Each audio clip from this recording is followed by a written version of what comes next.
Hari ini kita mau ngebahas tentang tanaman tomat hidroponik. Ini kebetulan baru kita tanam kurang lebih 2-3 mingguan. Jadi tepat setelah tanaman hidroponik kita yang di sini itu kita pangkas habis. Jadi sebelumnya kita pernah tanam tomat hidroponik di sini, kurang lebih tingginya udah 2 meter dan udah melebar ke sana sekitar 1,5 meter, ke sini 1,5 meter. Jadi bener-bener udah sangat rimbun banget di sini, kurang lebih mirip tanaman cabai yang ada di sana. Tapi kemarin kita tanam tomatnya itu sistem DFT, jadi langsung ke pipa paralon. Nah seperti ini. Jadi tanaman tomat itu dia mempunyai akarnya itu akar serabut. Kalau misalnya kita biarkan begitu aja, biasanya dia akan cepat penuh. Kurang lebih kalau misalnya kita tanam tomat tanpa diapa-apakan akarnya seperti ini, paling kita bisa nanam cuman sekitar 3-4 bulanan aja. Jadi kalau misalnya tanaman tomatnya mau agak awet, seharusnya kita melakukan pruning akar di jarak sekitar 3 bulanan itu udah mulai kita potong-potongin biar nggak terlalu panjang dan biar nggak terlalu berdesakan. Nah kemarin ternyata kita agak telat untuk melakukan pruning, jadi udah sekitar 4 bulanan kita nggak pruning. Akhirnya dia akarnya udah terlalu berdesak-desakan, terus mau kita keluarin, mau dipotong, mau di pruning itu udah terlalu susah. Terus kita kemarin coba untuk tanam lagi. Nah sekarang kita menggunakan media yang lebih luas. Jadi kita menggunakan ini baskom, kurang lebih ukurannya 30-40 liter. Bagian atasnya itu kita menggunakan styrofoam.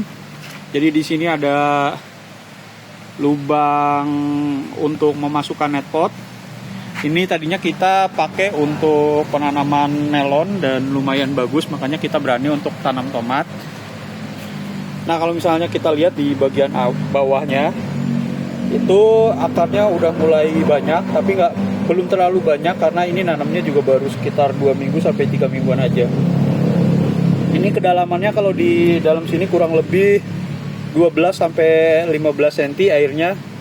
Harusnya ini bisa bertahan lumayan lama, mungkin 6 bulanan bisa. Nanti kalau misalnya ternyata akarnya udah terlalu penuh, kita juga lebih mudah kalau misalnya mau melakukan pruning akar. Untuk tanaman tomatnya sendiri, ini kita bisa melakukan beberapa model. Jadi kalau yang umum tanaman tomat kalau ditanam secara hidroponik biasanya saya biarkan seperti ini. Jadi dia tumbuh cuma satu batang ke atas. Semua tunas air yang di kanan kirinya kita buang semua. Tapi teman-teman kalau misalnya mau lebih rimbun juga bisa dari bawah untuk numbuhin maksimal 5 lah cabang-cabang yang di sini. Jadi nanti cabangnya diarahkan ke kanan, ke kiri, ke depan, ke belakang, dan di tengah satu. Kurang lebih nanti jadinya seperti ini, seperti tanaman melon saya. Jadi ada di bagian sini satu, bagian kanan satu, bagian kiri satu. Nanti cabang yang di atas-atasnya bisa dilarikan ke belakang. Untuk model yang seperti ini, yang satu jalur ini pemeliharaannya jauh lebih gampang karena nanti ketika penyemprotan pestisida maupun fungisida jadi lebih mudah karena dia titiknya terpusat. Dan jangan khawatir untuk buahnya, walaupun kita cuma ngambil satu jalur ini, dia tetap bisa lebat. Nanti kita buahnya bisa dapet kalau misalnya udah nyampe atas. Jadi kalau misalnya masih dari bawah sini kita usahakan satu cabang aja, tapi nanti kalau misalnya di atas kita udah bisa menyabangkan lebih banyak. Dan tanaman tomat itu kurang lebih dia untuk setiap 3 cabang, 3 daun yang muncul, dia akan mengeluarkan satu batang bunga seperti ini. Jadi nanti kalau misalnya ini udah nyampe ke atas, kurang lebih ada 5-6 cabang bunga. Jadi pastinya ini juga bisa berbuah banyak. Dan untuk kelebihannya kalau misalnya kita cabangkan cuman 1 sampai ke atas, ini nanti buahnya juga lebih maksimal. karena dia nutrisinya nggak kebagi-bagi ke kanan ke kiri.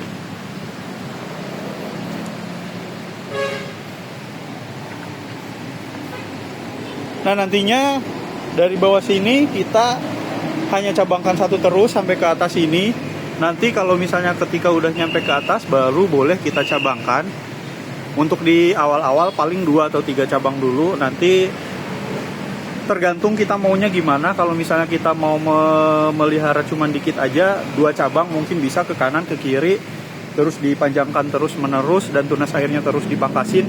Atau kalau misalnya mau rimbun, ini bisa dicabangkan sebanyak mungkin, tapi tetap dikurangin.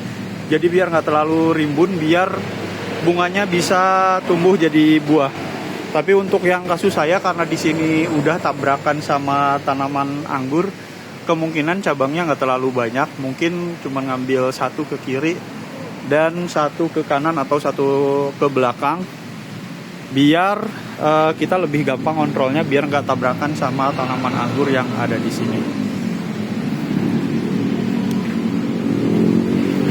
Untuk nutrisinya kita menggunakan sistem hidroponik, jadi ini nutrisinya terpusat sama dengan nutrisi yang digunakan untuk tanaman-tanaman lain. Untuk tanaman pakcoy sama, untuk tanaman melon juga sama, bahkan untuk tanaman jambu sama tanaman anggur pun kita nutrisinya sama. Kita nutrisinya settingnya sebenarnya untuk nutrisi pembuahan, makanya ketika kita gunakan untuk tanam cabai yang ada di sana, buahnya tetap banyak dan bagus dan besar-besar juga. Tapi ternyata untuk tanaman sayuran seperti tanaman pakcoy ini juga hasilnya terlihat bagus. Jadi terlihat daunnya besar-besar dan warnanya hijau seperti ini. Nah, mungkin cukup sekian dulu updatean tentang tanaman tomat hidroponik saya. Jadi ini tanamannya ganti yang kemarin di sini. Nanti mungkin kita update lagi kalau misalnya tanamannya udah agak besar. Terima kasih sudah mampir. Assalamualaikum warahmatullahi wabarakatuh.